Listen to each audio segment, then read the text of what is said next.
It is. I'm back. Breaking MMA news. I'm back in my kitchen. Not my car. I only have two spots I film from: kitchen, car. Today, kitchen. Hopefully soon. There's a new space made for stuff like this. But in the meantime, breaking MMA news. Nick Diaz apparently is going to be fighting. Nick, not Nate. Yes, Nick, the guy we haven't seen since 2013, 14, 15, something like that. I don't know. Is it a big deal? To me, personally, guy who wears cut-off hoodies, backwards hats, great mustache. No. I want to see Nick Diaz fight. Great for the sport. Good trash talker. But his last couple fights, and granted, I'm not going to say I was a big MMA fan when he was doing his thing in Strikeforce, but I have gone back and I have seen highlights and fights of his from when he was one of the best. At that time, I'm not sure if he was welterweight or middleweight, but when he was on top of his game and was the guy in Strikeforce, he was very good. Skills were there. His last two, I want to say, definitely his last fight, Anderson Silva, was horrendous.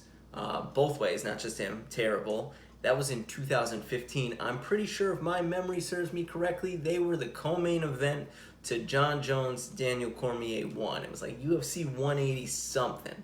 A long time ago. It didn't look good there. A lot of theatrics, not a lot of fight. George St. Pierre, I don't know if that was the fight right before he fought Silva, but that was also not a lot of fight. So after 5 years off, a bunch of suspensions, and I imagine he was just smoking a ton of marijuana, seeing as how he owns marijuana strains and whatnot, and he's in that business. I imagine he was just smoking a lot of it, and I'm not sure how much training he was doing. Do I want to see him fight? Not really. Now, if you're going to tell me, though, pause it right there. If you're going to tell me, apparently, his brother Nate, who I do want to see fight, and Jorge Masvidal are probably fighting early January 2021.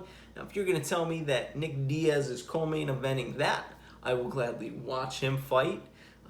But if you're telling me that he's going to be the main event of a pay-per-view, I am not going to spend $60 to watch him fight.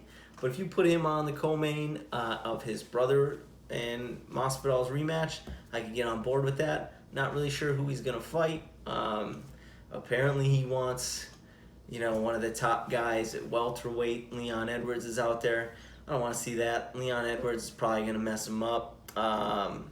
Nick Diaz will talk some trash, so that can get me there maybe to want to see it, just because he's going to talk trash, and Leon Edwards is probably going to mess him up.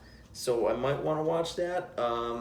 Ariel Helwani had a good idea. Maybe you give him the winner of Covington and Woodley. I wouldn't mind seeing that. Again, either way, I don't want to see it as the main event. Maybe if it was Covington, maybe. Because that would be some great trash talk. I wouldn't really want to see the fight. I would want to see all the press conferences and whatnot leading up to it. Not so much sure I'd want to see the fight, but the press conferences would be money. And I'm on board with that. But as a main event of a pay-per-view card, I'm not spending my money. Co-main event of his brother's card with Masvidal, I'll spend my money to see his brother, not him. He would just be the bystander. He's going to be there fighting someone, so I would watch it, but I don't really want to watch it. It would be because of his brother and Masvidal. So those are my thoughts. Nick Diaz, apparently he's back. Doesn't have an official fight, but he's back.